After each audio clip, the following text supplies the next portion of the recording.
Welcome, everyone, to another episode of Talent You Should Know with Zag. Talent You Should Know focuses on the entertainment industry on a different level. Not only will there be musicians and actor interviews of known and unknown talent, but also insight into the teams behind the scenes that help build those brands.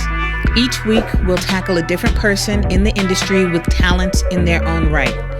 I'm really excited this week to present to you Richard Murphy, CEO of Emancipated Talent. Sit back, relax, and enjoy the show. Thank you.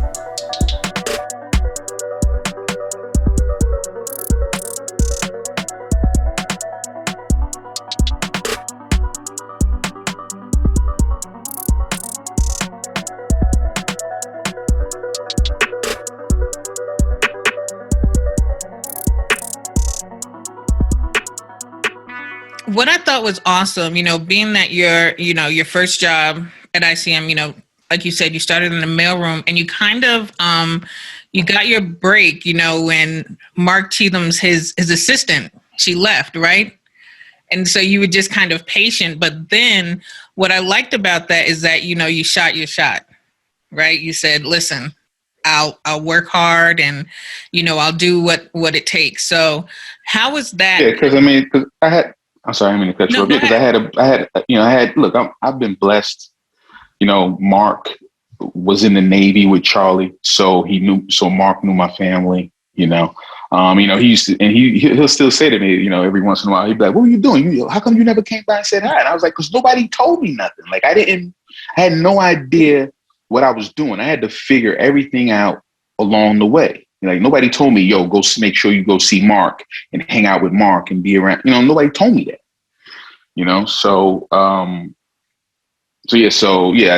I took my shot and I was basically like, look, your assistant's leaving. You really don't, this is the desk that I want to be on. Right. Give me a shot. Let me work for you for 6 months. If it works out, great. If it doesn't, let me go. No hard feelings. This ain't got nothing to do with my family. This is business, Mm-hmm. I basically was his assistant until they promoted me. Now, for people who are trying to get in this industry and do, kind of what you do you suggest that journey as far as like going to school and really learning all of those different aspects and then starting, from the ground up? Or are there other avenues that you think, nowadays they could take? I mean, everybody has their own path, right? And especially today, there are different entry points just because, the playing field has been leveled with technology Mm-hmm. and with information, you know. So whereas I didn't have a clue, there was no internet for me to look up, how to be an agent or anything like that back then, right? That the whole situation is based on who you know, right? And being able to get into that and get into that elite, force of people. Right. But I would suggest in anything you do to get educated in doing it, right? And the reality of life is you need a little bit of book smarts, you need some common sense, you need some street smarts, and you need hands-on experience. Right. In order to be good at anything you want to be good at, you have to have hundreds of hours applying that skill. Yeah. You know what I'm saying? So yes, I would, and I don't, college ain't for everybody, right? But I do recommend that you get instruction Right. in the thing that you want to do. It may not be the 4-year university. It may be a vocational school. It may be whatever it is, but get an education in the thing that you want to, ultimately, even if you're an artist, Yeah. you got to study art. You got to study art. If you're a musician, you need to study music. You got to study, you should know how to read music. You should know music theory, right? You should be educated in whatever it is you're going to do. Yeah. And that's so important. I spoke to a vocal coach. I think it was Rob Stevenson, and he was talking to me, and we were talking about just people, like you said, coming into the music business and singers, and them not understanding that their vocal cords are a muscle, right? And they're just Yeah, it's a muscle. It's an instrument. singing The and same as straining, right? yeah, the same as a piano, the same as a guitar, the same as a saxophone. Those instruments have to be taken care of. And so does your vocal cord, so does your voice. Busta Rhymes, when he did a series of interviews, with this new album that just dropped, and he talked about how he had these polyps on his vocal cords and how he was damaging his vocal cords to the point where he had to have emergency surgery one day, or else he would have, the one thing that makes that, well, not the one thing, but one of the things that makes him special and unique is that voice. And he was about to lose that, because he wasn't taking care of his instrument.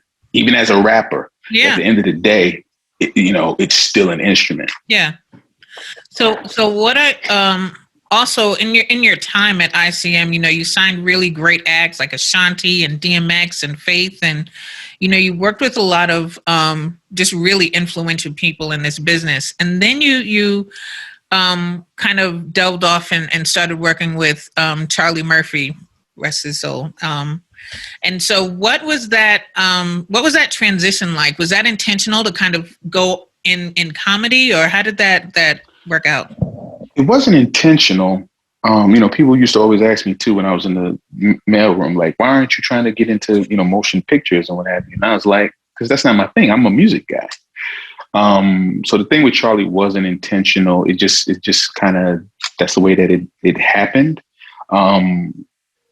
He was a client at ICM, but he was one of those clients that they kind of just hip pocketed. Like they weren't really actively trying to do anything with him. It was kind of more like, all right, well, this is Eddie's brother, let's make sure that we, give him some attention, but they didn't. Right. And again, because, Mark and Charlie had been in the Navy together. Mm-hmm. So Mark kind of took more of the initiative to try to, find stuff or whatever. But at the end of the day, Mark's a music guy, right? So, so he knows all of the people in touring and, the labels or what have you, but the studio system is a totally different system, totally different set of relationships, so, and we didn't necessarily have those at the time.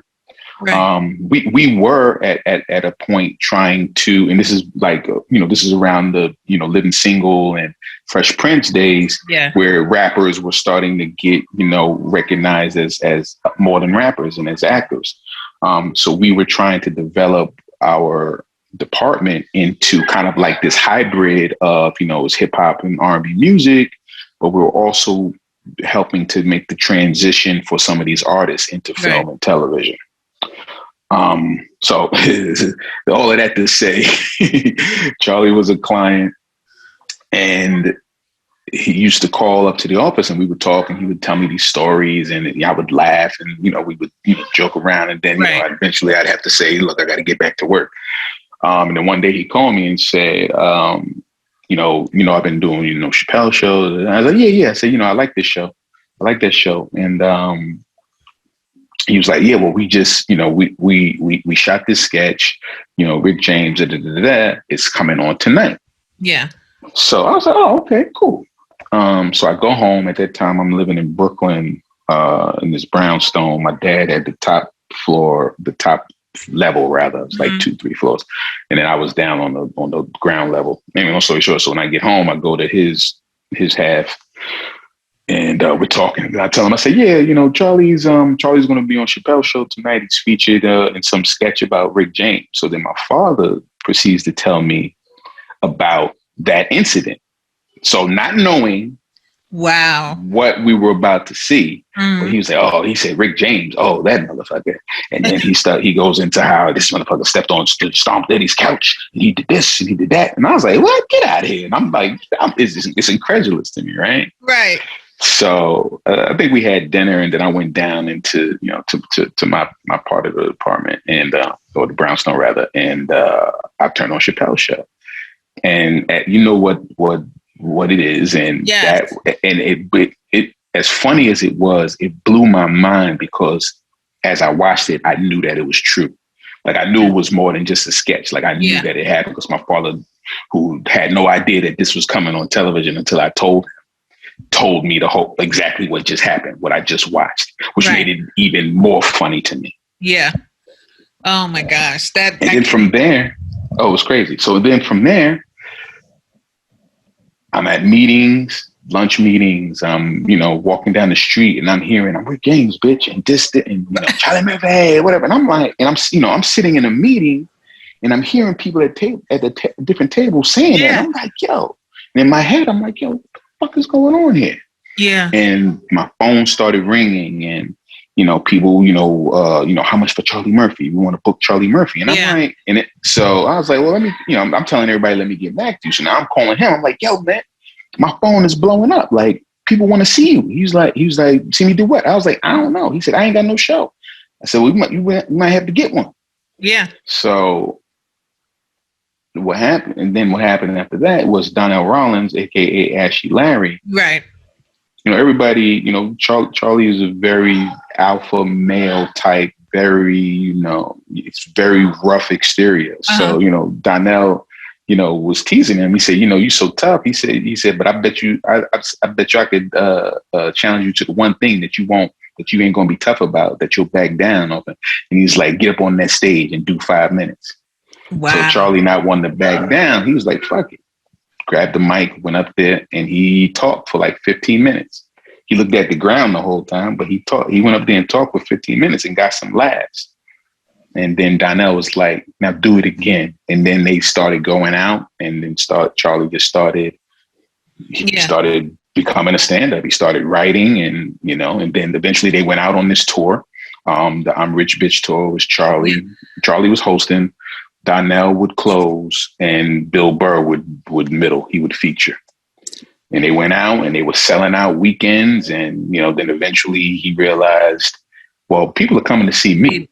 Exactly. So let me turn this 15 minutes of hosting into 45 minutes, 50 minutes of headlining. Yes. And that way I can get all the money. Yeah. And we did that for a while. And then eventually what happened was my contract was up at ICM. Mm-hmm. And let's just say that we decided to part ways amicably. Mm-hmm. And I took on Charlie full time as a manager. Was that Ironweed Productions? Was that era? Yeah. Well, Ironweed Productions was his production company. So so once I stepped off from ICM, then I became an officer at Ironweed, and then producing, some of his projects with him or for him with him. It's interesting, and it just came to me right now, is thinking about, Charlie Murphy and him, recognizing, hey, I'm the star, or you going into, Mark's office and saying, I'm going to be, like the best assistant, or I'm a value to this company. And then I think about Dave Chappelle and what he just did and how he understood his power, right. In this. He understood his power. He knew his worth. Absolutely. Yes. You know what I mean? And that's so significant, especially in this business, is understanding and knowing who you are and what you bring to the table. Right. Absolutely. So then, after that, you started with, or you started Emancipated Talent. So I started Emancipated Talent. Right. And so what I think is so interesting, and I've heard this over and over again, is that the people that you have now on that roster are a lot of the people that you had at ICM. And that actually shows the value of the relationships that you build in this. Everything's about relationships. Everything's about it. Everything is about relationships. When I left ICM,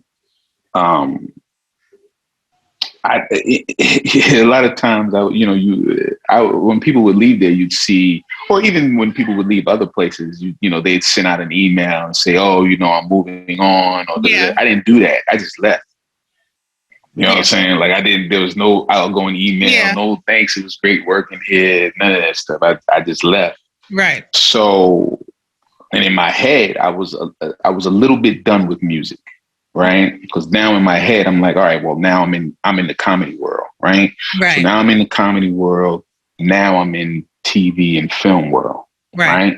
So I'm going to step back from music and make my go at this.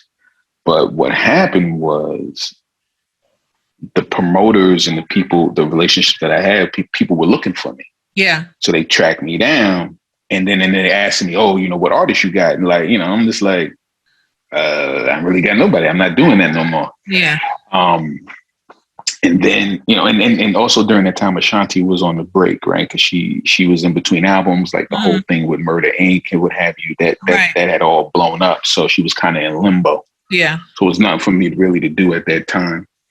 And basically, people just started finding me and what have you. And then, it got into a point where, because people were like, well, can you help me get this artist and can you help me get that artist? And I'm like, well, yeah, I can. And then that's when I was like, well, you know what? You can do both, right? I can manage Charlie and I can also book, and then obviously, you're not supposed to be both an agent and a manager, at least not to one client. It's a conflict of interest. But, what I do with the booking is I'm basically a booking consultant. Okay. And and that's where the name Emancipated came from, because emancipated, it means, being freed, right? Unshackled, what have you. And that's how I felt when I left ICM, because, when you sign a contract there, they basically, not that they own you, but like if I were to do anything creative there, if I were to produce anything there, whatever, they would have the rights to that because I was under contract with them. I've seen those. I've seen contracts that are, you might as well not even work again. Right. So keep going. Yeah. So Emancipated, just for me, that was like, well, now I have the freedom to do what I want to do. And again, also because at the agency, motion pictures department was here, music department is here, literary is here. Right. And there was very little synergy amongst them. Not real. I mean, yeah, you would come to the motion picture people and say, hey, look, our artist is looking, and they give you the song and dance and the what do you call it? The song and dance. Song and dance. Yeah. The pony show. Yeah. And the horse and pony show. But they would never really do it. Now they do. Yes. Right. Like now there's a symbiotic relationship within the whole agency, and they all work together. But back then, it wasn't like that. But anyway, long story short, what was my point about the agency? We were talking about the relationship and how everyone came over from when you were working with ICM. It wound up being the same roster. Just go back to that. Yeah, it's about relationships. I had good relationships with people. My buyers still like me, and the managers that I dealt with for artists, like Faith and Avant and SWV and just a bunch of people who I could call up, not have to deal with another agency. I could call a manager up direct. In a lot of cases, I could call the artist direct and get stuff done. Joe. Again, DMX, people like that. So I was like, all right, cool. Well, that was what I was talking about. Just having the fluidity to be able to do what I wanted to do. I could do music, I could do comedy, I could do film, I could do TV, and nobody could tell me that I couldn't. And I thought and looking at that, it's so smart because, even, separately, yes, it's film. Yes, it might be comedy. It might be music. But also when you put them all together, how many different, streams of revenue that is too, because say you get someone in a movie, but they're also on the soundtrack, right? Yeah. And things like that. So that was just really, really great. Yes, that's what they call packaging. Like if you could take one project and then pull all of your clients together, on that one project. That's what I'm doing now with the agency I'm working with, Crystal Ship. We have writers, producers, directors. So a lot of times we are marrying these folks together to try, because they all have a piece of something that the other one needs to get their project moving in the right direction. So we've been packaging people together, and that's been, been working out pretty well.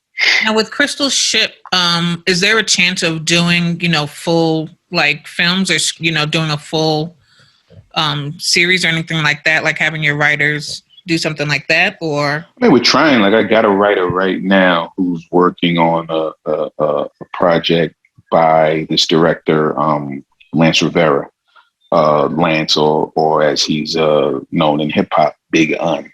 Right. okay. So he's the guy that was kind of he was definitely in the Notorious B.I.G. world. His label, Undies Records, is, that's who Junior Mafia and Little Kim recorded for, through Atlantic. And, he's directed a number of movies, The Cookout 1 and 2. He directed The Perfect Holiday with Latifah, Charlie, Cat, Faizon. What else did he do? He directed a bunch of like hip hop videos, some of Kim's stuff back in those times, what have you.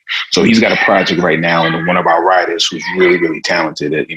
When Lance came to me with the idea, I was like, I got the perfect guy for you. So he's writing a series right now that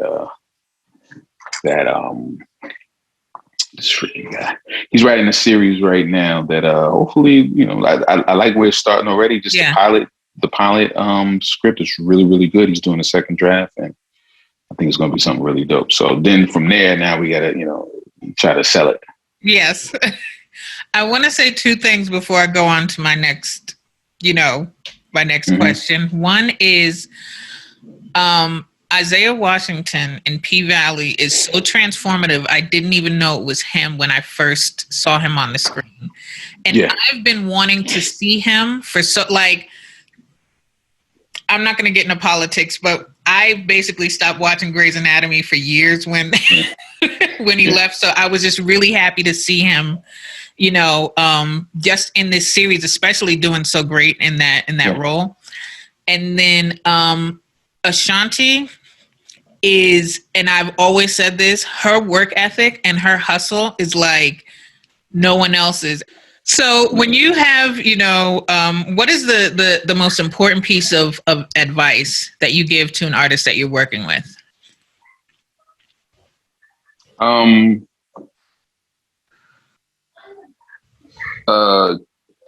the word I'm looking for? I learned this from my father, and I keep wanting to say perception, but that's not the word. The perspective. Okay. Keep your perspective, right? You can, because a lot of artists, especially when they make it, they forget that they were that starving artist. You forget that you were singing for $2 on the corner. You forget you was singing in the subway station. You forget you was in the church choir. Yeah. Because now you've made it and people are fawning over you and throwing money at you and what have you. And they lose perspective.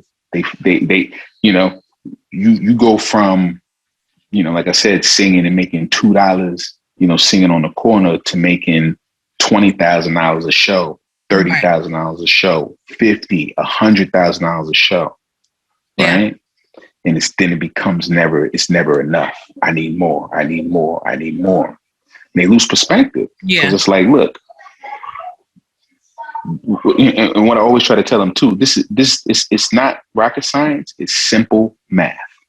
You've got X amount of tickets that you can sell for a given price based on what the market is. If you're in the South or somewhere that's a depressed area, right, you can't charge $100 for a ticket. Right. You might be only able to charge $25, $30 at the most. But in another market, you might be able to get, if your average ticket is $30, $35, if you go into a stronger market, you might be able to get a $50 ticket. Right. If you go into a more depressed market, you might only be able to get a $25 ticket. Right. And your guarantee is based on that. But there's also nuances to the deal, right? Because a guarantee is money you're going to get guaranteed no matter what, right? Right. But if you're somebody who can sell tickets, often what you'll do is you'll take a percentage deal, which means, all right, I'm going to take this guarantee, but if we generate more money then I'll take the split on whatever's greater. I'll take this versus this, whichever's Right. greater. If we don't make, a ton of money, then I'll just take my guarantee. But if we hit bonuses and all that, then I'll get more money. Right. And those are the better deals when you do it. If you're an artist that can sell tickets, then a versus deal or a percentage deal is better because you're going to make more money, guaranteed. A lot of artists don't bet on themselves. They want the guarantee, they want the protection. But it's like if you think you're worth X amount of dollars, put your money where your mouth is. Yeah. Bet on yourself. You want $100,000? Well, this guy can only offer you 75, right? So take 65, 70, and then get the rest on the back end. If you think if you want to get to 100, take less money up front, get it on the back end. Yeah. A lot of actors do that too. Like those Marvel movies, they made millions off of that. They make millions, tens of millions off the back end. Yeah. And then even I remember Mark Wahlberg, everyone was mad at him because I think it was The Richest Man in the World. And they had to do reshoots. And he got paid. Right. Remember that? He got paid $10 million to do it. And everybody's pissed off. And I'm like, don't be mad at him. You have to be. Yeah. You have to talk. I don't even remember who the woman was, but he was the star. He was the bankable star. Right. Sometimes we get into this thing about, equality or what have you. But at the end of the day, sometimes, just the reality is that some people are more bankable than others. Right. It's really that simple. And I do know that there's a disparity, amongst women in Hollywood and men in Hollywood, But, at the end of the day, it's, Angelina Jolie ain't complaining. And what's her name? Reese Witherspoon isn't complaining. Reese Witherspoon and the other one, Pretty Woman, what's her name? Oh, Julia Roberts? Yeah, they ain't complaining because they're getting the M's. Why? Because they put asses in the seats. So there's no disparity with them. They're going to get the 20 million like their male counterparts. Yeah. You got to believe in yourself. Exactly. You have to believe in yourself. Nobody, if you don't believe in yourself, nobody else is. Nobody else is. You have to believe in yourself sometimes to the point of where you're delirious. Like it's because I've met some people with the type of confidence where you look at them, it's like, no, you're not. But in their head, in their heart, they believe it. But I'm like, nah, you're not you're that. Not. And that you want to be, and I know you want to be, and I admire your drive, but you ain't got it. You don't have it. And that actually brings me to my next question. To work with you, to be a part of your roster, what does it take? You got to be special. To me, I was raised. Look, Eddie Murphy is what's the word I'm looking for? That's the pinnacle, right? Yeah. So, even sometimes when I think about it, it's humbling and it's mind blowing because somebody in my family who I have a relationship with, it's not even like he's a distant somebody like, that's my, I'm saying this is a guy that he paid for me to go to the Art Institute. He paid for me to go to college. Yeah. He bought me my first car. So I have a relationship, right? So it's mind blowing to be like, wow, somebody who is at the top level of their profession, right? Stand-up comedian, Mr. Box Office, all of that, right? So I grew up around that kind of excellence. Yeah. And I have a talent, right? So my ability to sing and write and all of that stuff lends to my ability to be able to hear a hit record when I hear it. Right. My ability to see a special talent that's there, even underneath, the diamond in the rough. I can see that. I can hear, somebody who might not be singing their best at that very moment, but if I can hear the texture in their voice, and I'm like, oh, when you're right, you're right. Yeah. You know what I'm saying? So for me, it's about being special. It's like having that it factor. Right. Nobody knows what the it factor is. We just know it when we see it. Yeah. So that's what I look for. But more importantly, I have to enjoy it. Right. It's hard. I can't work with somebody that I don't get, that I can't enjoy. From comedy to music, I can't lie. I can't be like, oh, that was dope. when it wasn't. You know what I'm saying? I can't be like, oh, you're the greatest if you're not. I can't do that. I can't work with somebody who I don't believe in. I have to believe in you. In order for me to sell, I mean, a lot of salespeople, they'll sell you a lot of bullshit. You know, whether they believe in the product, whether they believe, you know, in the person or whatever, they have a job to sell, right? I can't sell blindly like that. Like I have to believe it. I have to understand it. It has to be almost an extension of myself. You know what I'm saying? It's like I believe in this person so because I connect with them in a way where it's like they're so good, I want to be how good they are. Yeah. You know what I'm saying? Yeah.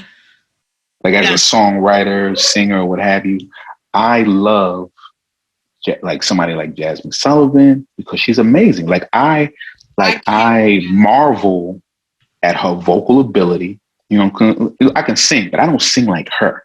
From Philly, from when she was in Philly, write. Look, I was so early on her. She was 16 years old. The label didn't know what to do with her. I had her. Her voice was as mature then as it is now. She was doing all those runs. I was blown away, but I was just way too early. I mean, the first time I heard her, I think it was 2006, and she was doing like a show in a club in Philly, and my producer was like, "Listen to her," and it was just I couldn't even. She's amazing. She's a monster. There's nothing. Like even her new project that just came out, I got so because I had been, you know, she was dropping a couple singles here, you know, Insecure, this one, and I'd be like, "Where's the album? Where's the album?" Yeah. And then somebody had posted that it was. Matter of fact, is this comedian that works sometimes with D.L. Hughley, and he had posted it, and I was like, "Oh shit, it's out!" Went and downloaded it immediately. Yep. Fell in love with it immediately. Just like, you know, and again, like I write, but when I hear what she writes, you know, it makes me feel like, damn, nigga, you need to, you know, like you need to go back to the drawing board. Reality show. I'm into writers. I love writers. I love good writers. Reality show, Mascara, Veins, just Stanley, just I'm into lyrics. I can't even just over here on that.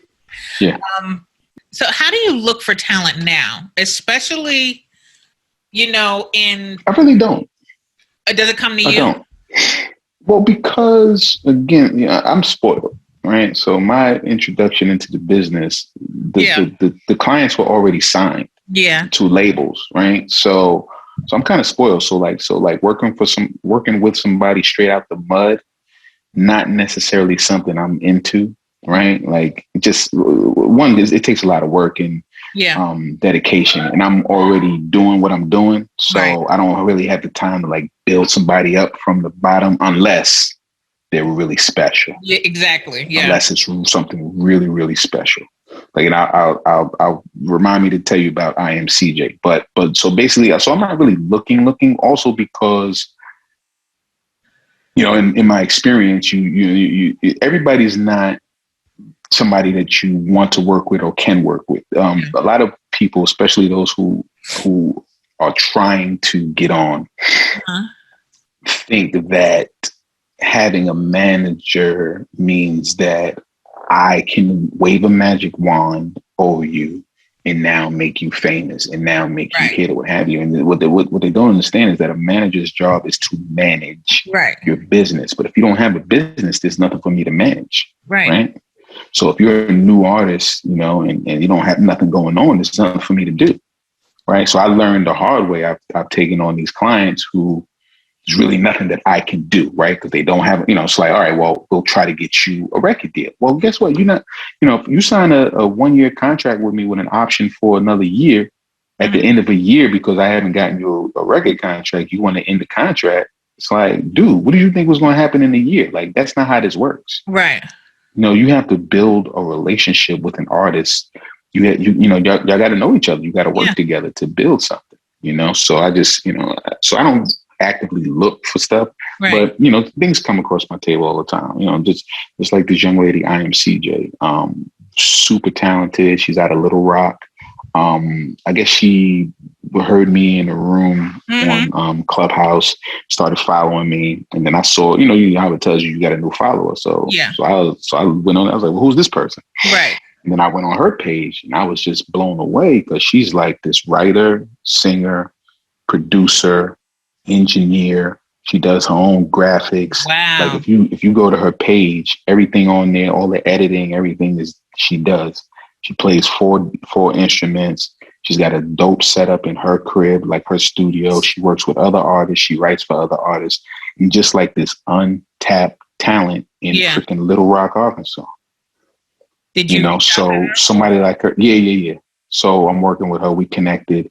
Um, and and she's dope. So, and she's really, really humble. A lot of her upbringing was in the church. She's very spiritual, totally Yeah. into God. And she writes positive music, but it's not gospel per se. Yeah. She can go that route, but she can also write secular and what have you. But she's just really, really like really humble, and Yeah. and to me, she's special. She's got a really great personality. She's got the voice. She can write. She's a musician, the whole nine yards. So she's like an entire package. She's the whole package. So to Right. me, she's special. So I'm working with her. Right. And so we have these new platforms now, like you said, like, she heard you in Clubhouse, which, I heard you in there. I'd spoken to you earlier, but then I reached out to you again. And I guess, my concern is, and tell me if you agree with me or not, when I first got on, in December, they have these rooms and they're like, hey, play your music. And people are playing like a minute or two of their music and they're like, oh, yeah, send it to me. Right. And so then that leaves, so much open, for people to take your music and things like that. And no, I mean, well, that's what I'm if it's asking. already recorded, Right. I mean, and you already, and a lot of these people have it up on Spotify Right. because we live in the time now where you can go straight from the studio and upload your song to Spotify, Mhm. iTunes, Pandora, all of that. You go straight from the studio to publishing your music. That's true. Whereas in the past, you didn't have that. You would either try to sell mixtapes out the trunk, Yeah. or you was trying to get a label deal. Now that middleman, now you can um, supply direct to consumer, right? Yeah. So, but yeah, no, if those guys are smart, they have their music protected. I mean, look, everybody has, not everybody, but I mean, the potential of a copyright issue is always prevalent. I mean, we Right. just saw the thing with Tracy Chapman and Nicki Minaj, Tracy right? Chapman does not play with her music. She. No, and and everybody was trying to come down on Nicki, but it was like, no, what happened was Nicki did the song, Yeah. right? She went to get clearance. It didn't get cleared. She didn't put it on the album, but somehow the record got leaked Yeah. and Funk Master Flex played it. And then that's when she got the lawsuit. Yeah. But everyone's like, "Oh, she should have known better," and she's No. Yeah. showing. It's like, no, she went to get permission, but it got declined. Somebody leaked the song, and that happens in this business, you know. Yeah. But yeah. So I don't think in that regard it's a problem because it's already recorded music. But I was in a room with some dude. I guess he was a producer, and he was trying to help. Uh-huh. Right. So he had people in there pitching their shows and he was telling them what was wrong with their pitch, Right. giving them tips on how to pitch better, how to pitch when you pitch into executives, how to keep it down to a certain time limit, how to, what points to bring out and enhance, and what you can kind of chip away to, streamline everything. So, really good Yeah. for people, kind of just coming up trying to get in this thing. But then there was this one woman who got on there and was taking him to task, like, well, you got these people on here, pitching their ideas and it could be stolen, this, that, and the third, which is absolutely right. Right. Because those ideas are just ideas at this point that, they're not shows recorded or what Right. have you. It's, so she's absolutely right. But you assume that risk. And I would think that if you're smart enough to be trying to write a show, and you're smart enough to know that if there's 1,000 people in this room, somebody could take your idea. Right. No. Yeah. I'll tell you this. I've learned a lot. I've gotten a lot of great ideas. Like I said, I've just kind of really taken risks and just seen people in rooms that I admired, and I'm like, okay, I'm gonna send it. And sometimes it works out, and sometimes it doesn't. Right. Mm-hmm. Right. But all in all, it's been great. I think now I've slowed down a bit because now the people who are going to really feed you. Definitely, I think that was something that came out of 2020 that was really kind of innovative in a way. I don't know how it's going to do in 2021 Absolutely. when it's out of beta. Look, I see it doing nothing but expanding, and at some point they are going to figure out a way. I mean, individuals are already figuring out ways to monetize it, whether it's, having, a brand sponsor their room, or, Mm-hmm. Even with some of the music rooms, right? People have, like around Christmas time, people were getting cash prizes, at the end of like a 2-day, competition. So people are monetizing it. But yeah, definitely, I think it will continue to do so, and especially once it gets out of beta and it becomes more accessible across, all of the other carriers. Yeah. Right. It's just going to keep going, man, because people are addicted to this thing. Yeah, I know. It's yeah. Well, thanks again for being on my show. I really thank you for having me. This was so good. I feel super full right now, and just for anyone who wants to follow you or learn more about you, can you just say where they can find you? You can find me on Instagram, Twitter at Emancipated TLNT. So that's talent without the A and the E in it, right? Emancipated TLNT. That's on Twitter and Instagram. On Facebook, it's Emancipated Talent Management and Consulting. And my website is emancipatedtalent.com. Yes. And on Clubhouse, I'm just under my name, Richard Murphy. Thank you, everyone, for tuning in to another episode of Talent You Should Know. Please don't forget to subscribe to our channel as well as leave a review. Thanks again, and we'll see you next week.